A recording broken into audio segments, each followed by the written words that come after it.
నమస్కారం. పిల్లల పెంపకం ఇది ప్రతి ఒక్కరి జీవితంలోనూ ఒక ముఖ్యమైన ప్రయాణం. ఈ ప్రయాణంలో మన పిల్లలు ఎలా ఎదుగుతారు, ఆ ఎదుగుదలలో మన పాత్ర ఎంతవరకు ఉంటుంది అనే విషయాలను ఈరోజు మనం కొంచెం లోతుగా విశ్లేషిద్దాం. పిల్లల్ని పెంచే ప్రతి ఒక్కరికీ ఏదో ఒక సమయంలో వచ్చే ఒక చిన్న ఆందోళన. మన బాబుగాని పాపగాని వాళ్ల వయస్కు తగ్గట్టుగానే ఉన్నారా, వాళ్ళ ఎదుగుదల అంతా సరిగ్గానే ఉందా అని ఈ ప్రశ్నకు సమాధానం దొరికితే చాలు ఏదో పెద్ద భరోసా దొరికినట్టనిపిస్తుంది. ఇక దీంతో పాటే వచ్చే మరో పెద్ద ప్రశ్న, అసలు మంచి తల్లిదండ్రులుగా ఉండటమంటే ఏమిటి? మనం చేసేది కరెక్టేనా? మన పాత్రను మనం సరిగ్గా పోషిస్తున్నామా అనేది. అయితే ఈ రెండు ప్రశ్నలు వేరువేరు కాదు, రెండింటికీ ఒకదానితో ఒకటి సంబంధముంది. దీని అర్థం చేసుకోవడానికి ఒక చిన్న ఉదాహరణ తీసుకుందాం. పిల్లల ఎదుగుదలను ఒక బ్లూ ప్రింట్ అనుకుంటే దాన్ని నిర్మించే బిల్డర్ పాత్ర తల్లిదండ్రులది. ఈ విశ్లేషణలో ఆ బ్లూ ప్రింట్ ఏంటి, బిల్డర్ ఎలా ఉండాలి అనే విషయాలు చూద్దాం. సరే, మరి మొదటగా ఈ బ్లూ ప్రింట్ గురించి మాట్లాడుకుందాం. అంటే ఒక బిడ్డ పుట్టిన దగ్గర నుంచి సహజంగా ఎలా ఎదుగుతుంది, ఆ అభివృద్ధిలో ఉండే దశలేంటి అనేది చూద్దాం. పిల్లల ఎదుగుదల అనేది పుట్టిన క్షణం నుంచే మొదలవుతుంది. చూడండి, కేవలం మొదటి నెలలోనే బిడ్డను బోర్లా పడుకోబెడితే వాళ్లు తమ తలని, గడ్డాన్ని కాస్త పైకి లేపడానికి ప్రయత్నిస్తారు. ఇది చిన్న విషయమే అనిపించొచ్చు, కాని అది వాళ్ల ఎదుగుదలలో ఒక ముఖ్యమైన మొదటి అడుగు. ఇక అక్కడ్నుంచి ఆ ప్రయాణంలో వేగం చూడండి. 2 సంవత్సరాలు అంటే 24 నెలలొచ్చేసరికి అదే బిడ్డ పరుగెత్తగలదు, గెంతగలదు. అంతేకాదు 50కి పైగా పదాలు మాట్లాడగలదు. ఎంత అద్భుతమైన మార్పు కదా! అయితే ఇక్కడ మనం గుర్తుంచుకోవాల్సిన ఒక కీలకమైన విషయమేంటంటే, ఈ మైలురాళ్ళు అనేవి కేవలం మార్గదర్శకాలు మాత్రమే. ప్రతి బిడ్డ సరిగ్గా ఇదే టైంకి ఇవన్నీ చెయ్యాలని కఠినమైన రూలేమీ లేదు. ప్రతి బిడ్డ ప్రయాణం ప్రత్యేకమైనది. కానీ కొన్ని సంకేతాలను, అంటే రెడ్ ఫ్లాగ్స్ను గమనించడం ముఖ్యం. ఉదాహరణకు, పిలిచినా పలకకపోవడం, శబ్దాలకు స్పందించకపోవడం, లేదా నవ్వాల్సిన వయస్సులో నవ్వకపోవడం లాంటివి. ఇలాంటివేమన్నా కనిపిస్తే భయపడాల్సిన అవసరం లేదు, కాని ఒకసారి డాక్టర్తో మాట్లాడితే మంచిది. సరే, ఇప్పటిదాకా మనం ఆ బ్లూ ప్రింట్ గురించి చూశాం కదా. ఇప్పుడా బ్లూ ప్రింట్ని నిర్మించే బిల్డర్ దగ్గరికొద్దాం. అంటే తల్లిదండ్రులు.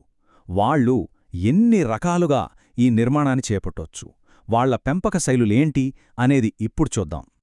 అసలు పెంపక శైలి అంటే ఏంటి?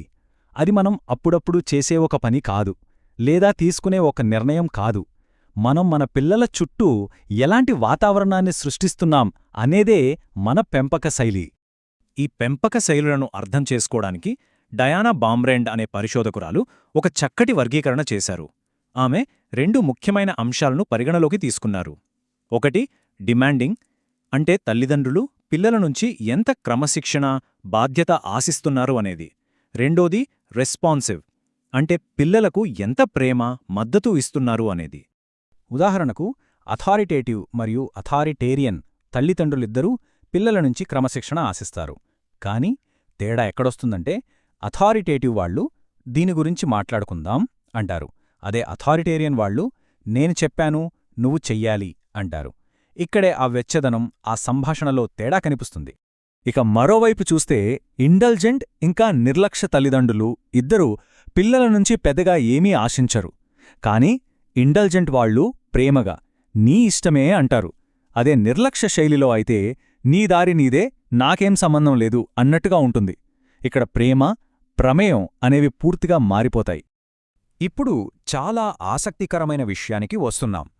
ఈ బిల్డర్ యొక్క శైలి ఆ బ్లూప్రింట్ యొక్క నిర్మాణాన్ని ఎలా ప్రభావితం చేస్తుంది అంటే, మన పెంపకం పిల్లల ఎదుగుదలని ఎలా తీర్చిదిద్దుతుంది అనేది చూద్దాం. ఈ రెండింటి మధ్య సంబంధం ఇక్కడ చాలా స్పష్టంగా కనిపిస్తుంది.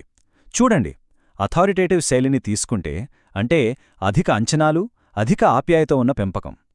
ఇది పిల్లలకు ఒక ఆరోగ్యకరమైన, నిర్మాణాత్మకమైన వాతావరణాన్ని ఇస్తుంది. ఫలితంగా వాళ్ల స్వాతంత్రం, స్వీయ నియంత్రణ వంటివి నేర్చుకుంటారు. చివరికి విజయవంతంగా, ఆత్మవిశ్వాసంతో ఉండే వ్యక్తులుగా ఎదుగుతారు. మరి మిగతా శైలుల సంగతేంటి? దీనికి భిన్నంగా అథారిటేరియన్ పెంపకంలో పిల్లలు పెద్దయ్యాక తిరుగుబాటు చేసే అవకాశముంది. అదే ఇండల్జెంట్ శైలిలో పెరిగిన వాళ్లు తమకు తాము అదుపులో ఉండటం నేర్చుకోకపోవచ్చు.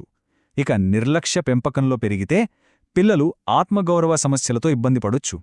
సో ఆ భావోద్వేగ వాతావరణం ఎంత ముఖ్యమో ఇక్కడ మనకు స్పష్టంగా తెలుస్తుంది. సరే, ఈ మొత్తం సమాచారం నుంచి మనం గ్రహించాల్సిన ముఖ్యమైన విషయమేమిటి? ఇక్కడసలు పాయింట్ ఏంటంటే, మనం పరిపూర్ణమైన బిల్డర్ అవ్వాల్సిన పనిలేదు. ఎవరూ పర్ఫెక్ట్ కాదు. కానీ మన బిడ్డ యొక్క సహజమైన బ్లూప్రింట్ ఏంటి, ఒక బిల్డర్గా మన సొంత పద్ధతి ఏంటి అనే దానిపై ఒక అవగాహనతో ఉండటం ముఖ్యం. మరొక విషయం, ఈ శైలిలు అనేవి మనల్ని మనం అర్థం చేసుకోవడానికి ఒక ఫ్రేమ్వర్క్ మాత్రమే. ఇవేమీ కఠినమైన నియమాలు కాదు. మన సంస్కృతి, మన పరిస్థితులు, ఇంకా ముఖ్యంగా బిడ్డ స్వభావం, ఇవన్నీ కూడా చాలా పెద్ద పాత్ర పోషిస్తాయి.